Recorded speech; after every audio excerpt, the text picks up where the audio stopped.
You're watching Life on Video. What's up, everybody, and welcome back to another episode of Life on Video. Today, we're at SeaWorld in San Diego, California. Let's check it out.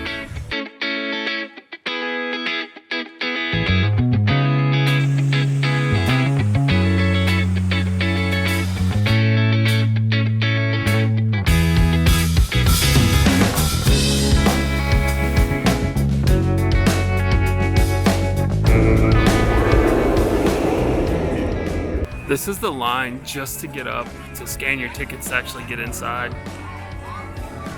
And we're an hour and a half after opening right now. And we just got here. This is crazy.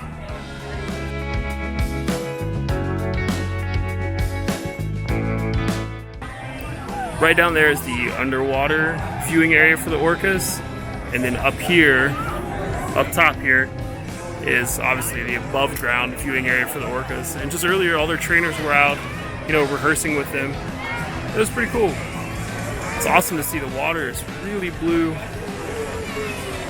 You see, we have a good time up there.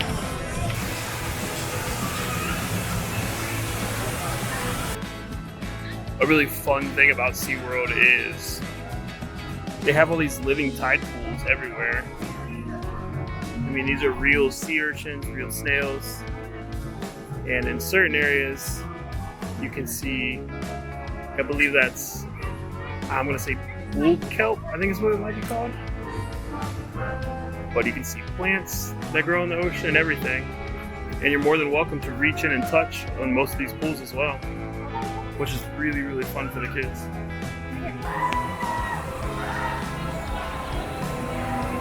What's unfortunate is right here at Aquaria World of Fishes, they have an area where you can walk through and they actually have aquariums and a lot of information in there about some of this sea life in the tide pool, but it is closed right now.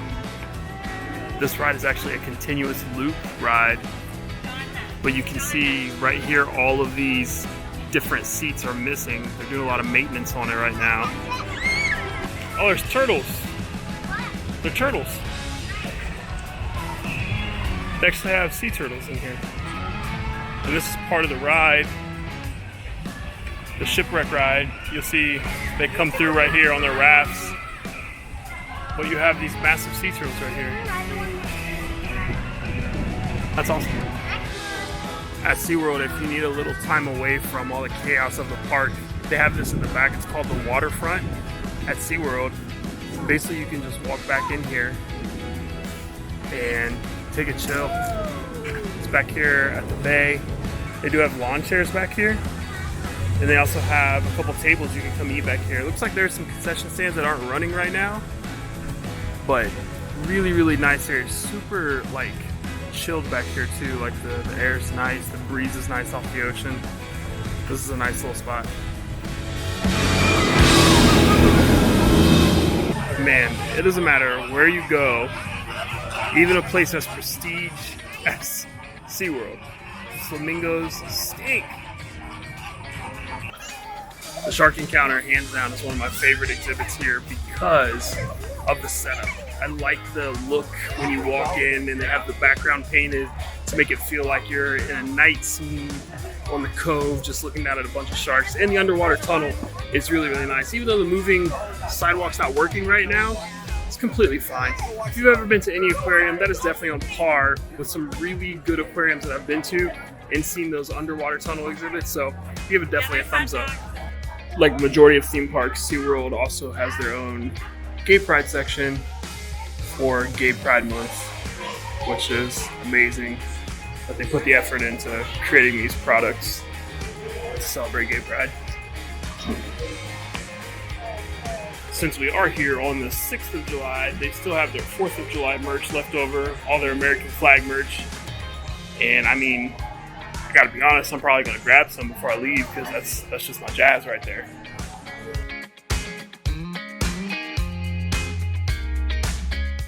What I'm noticing immediately are the lines for almost everything are pretty long. I mean, the Shipwreck Cove, it's like a 90-minute wait right now. Manta, which is one of their key roller coasters, is a 90-minute wait right now. Electric Eel is a 45-minute wait, which actually is pretty tolerable, to be honest, for the style of roller coaster that they can only run one train at a time. Speaking like honestly, the shortest lines in the parks are for alcohol. This is a frozen Jack and Coke. It's actually really good, to be honest, but those are like some of the shortest lines in the park. The food lines, when it got to be around lunchtime, like forget about it. Those they have the all-day dine pass you can purchase here. It's $34.99 right now, and you get basically it's not like all you can eat. It's just you can get 6 items, which include food and beverages and alcohol, but a total of 6 items altogether, and you can only get them from certain locations. Those locations happen to be most of the sit-down places. So when it came time for lunch and we were like, hey, we'll just go sit down, grab some lunch real quick, those lines were literally had to be like 90-minute waits to get food. As that lunch hour kind of, passes, the lines are still really long. I just don't think they're quite staffed to run at whatever capacity level they're running at right now, because there's just so many shuttered vending and snack places where people could stop and maybe get a bite to eat without having to go to these restaurants. They're all closed and they're shut down. Luckily right now my wife is waiting in line with the boys. They want to ride the White Water Rapid Ride. They're going to ride that with her, but they've been waiting for a hot minute already. I think once staffing gets better at the park, they'll actually do really good. We've been here before when it's fully operational, so we know exactly what it can look like and what it can feel like when it's up and running at 100% capacity with 100% staffing. But right now, whatever capacity level they're at, it feels so busy because everybody has to congregate to these specific areas just to get food, just to get drinks, just to get snacks, because the minor places in the other parts of the whole entire park are closed. That to me is kind of an unfortunate experience.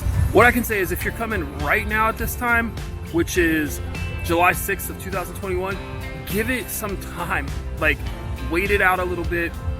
Let the capacity levels come back up along with the staffing here in California, and then give it a shot, because other than the shows, everything else is a very, very long wait right now.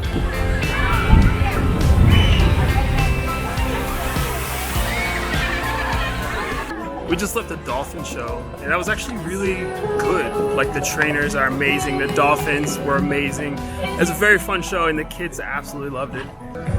It never ceases to amaze me what they're able to get the dolphins to do with just a little bit of training. Next to the shark exhibit, the Wild Arctic exhibit is probably my second favorite exhibit here at SeaWorld San Diego.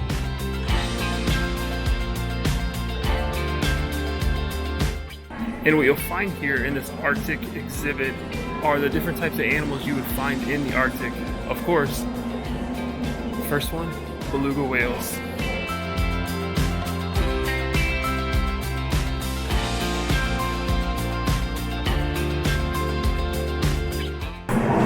It's awesome because, I mean, they put so much effort into the theming here, and it looks amazing. The sound effects that are going on, I mean, it honestly makes you feel like you are in the Arctic on an expedition.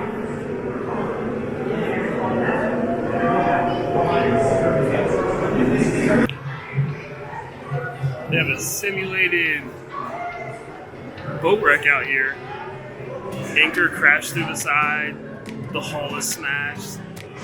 This is great. Now we're going to head down to the underwater viewing.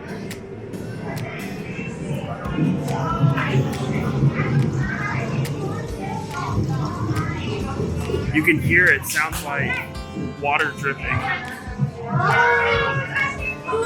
And this is, whoo!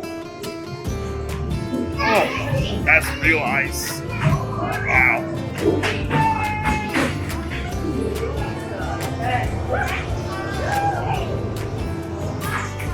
This is what inside of a glacier would feel like. Ooh. That is freezing cold. I give this exhibit, honestly, an A+. It is so detailed, so themed. This is the kind of stuff I come to amusement parks for. To kind of put you in an alternate reality that's not too far off of what somebody's real world is. Hey.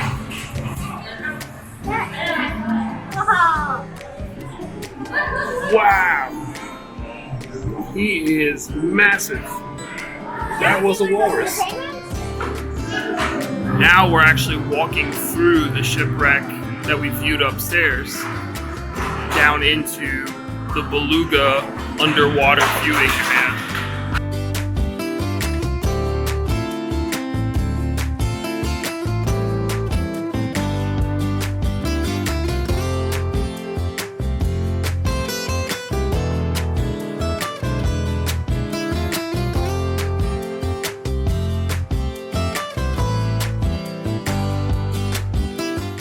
Yo, I just got off Electric Eel, and I've got to say, that ride is so deceiving from the ground. It is fast, and it is fun. What a blast. Like, if you're here at SeaWorld San Diego, you've got to hop on Electric Eel. It is amazing.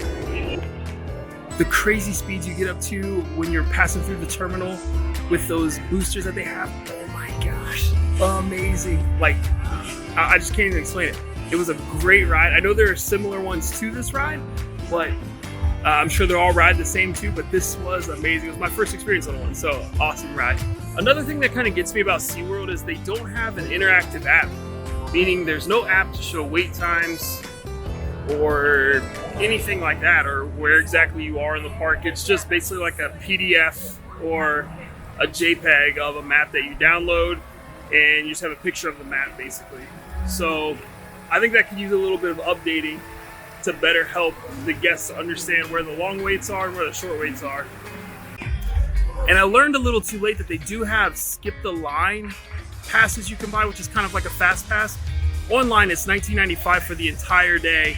You can buy it per ride. I didn't see how much it was, but they have little kiosks outside of the rides that offer it. I wish I would have thought it was more important to get it, but everything I've been seeing said wait times were low. But like I said, that's the downfall of SeaWorld not having an interactive app. I can't just log on and see what the average wait times are like I can Disney and know that, hey, Disney average wait times like 20-30 minutes for most rides, not a big deal. But I can't see that here at SeaWorld, average wait times are like 90 minutes. So it's unfortunate that I found out so late about skip the queue, but just know there is an option. Add it to your booking. If you do have kids that are of age to ride a lot of the bigger rides, you'll probably need it because the rides today were about 90 minutes or so, and that's if they didn't break down. I mean, plan accordingly, I guess is what I'm trying to say.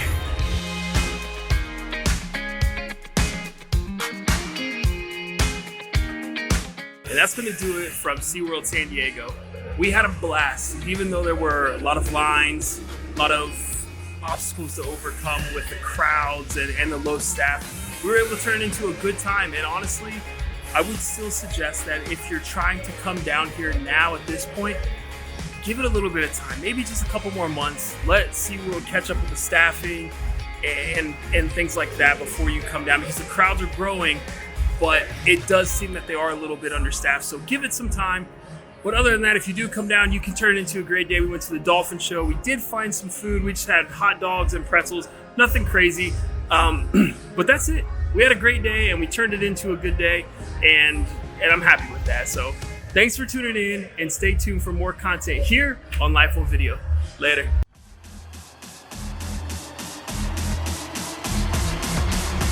We made it to the nighttime.